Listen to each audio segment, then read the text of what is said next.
live a proper life upon a salary and an occasional gift of 50 or 100 francs. And it is not entertaining to tell men that your uncle, the Prince of Moscow, is in sorry case, and even now lies a-dying, or that the rich English lady is in the grip of a vile consumption, and is momently expected to succumb, if these men only shove up their shoulders, wink at one another, and continue to present their bills. Furthermore, the little mademoiselle with yellow hair had lately shown signs of a very pretty temper, because her usual flowers and bonbons were not apparent. So, since things were come to this dismal pass, Gustave fell to attending the race meetings at Chantilly. During the first week, Gustave won largely, for that is sometimes the way with ignorant men. During that week, too, the little mademoiselle was charming, for she had her bouquets and boxes of bonbons. But the next week Gustave lost heavily, for that is also often the way with ignorant men, and he was thrown into the blackest despair, when one night, at a place where he was used to sup, Mademoiselle took the arm of a great fellow, whom he much suspected to be a German, and tossed him a little scornful nod as she went off.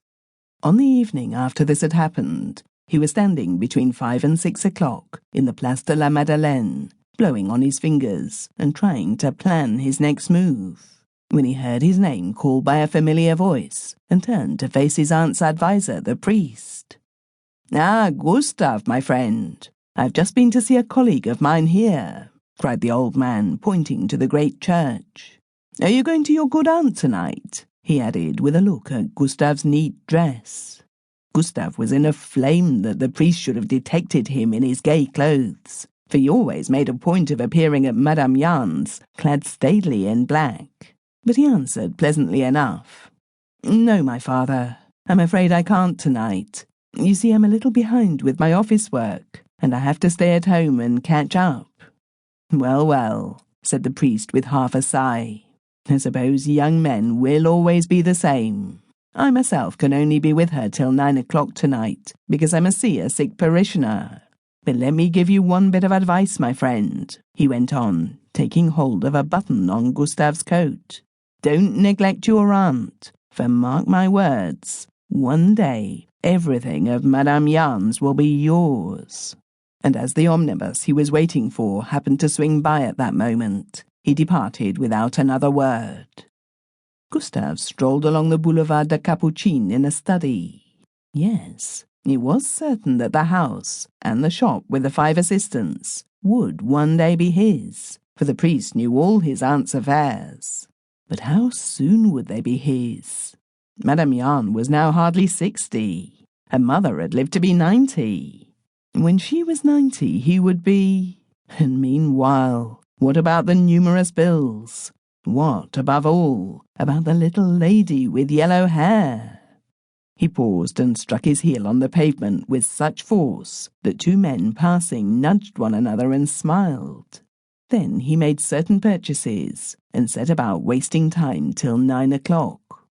It is curious to consider that although when he started out at 9 o'clock, Gustave was perfectly clear as to what he meant to do, yet he was chiefly troubled by the fear that the priest had told his aunt about his fine clothes. But when he had passed through the deserted faubourg and had come to the house behind the shop, he found his aunt only very pleased to see him, and a little surprised. So he sat with her and listened to her gentle, homely stories, and told lies about himself and his manner of life, till the clock struck 11. Then he rose, and Madame Jahn rose too, and went to her writing-desk and opened a small drawer. "You have been very kind to a lonely old woman tonight, my Gustave," said Madame Jahn, smiling. "How sweet of you to say that, dearest aunt," replied Gustave. He went over and passed his arm caressingly across her shoulders and stabbed her in the heart.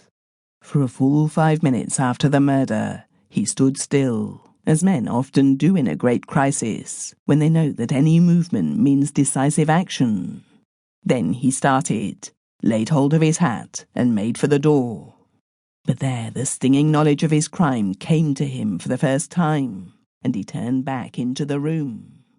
Madame Jahn's bedroom candle was on a table. He lit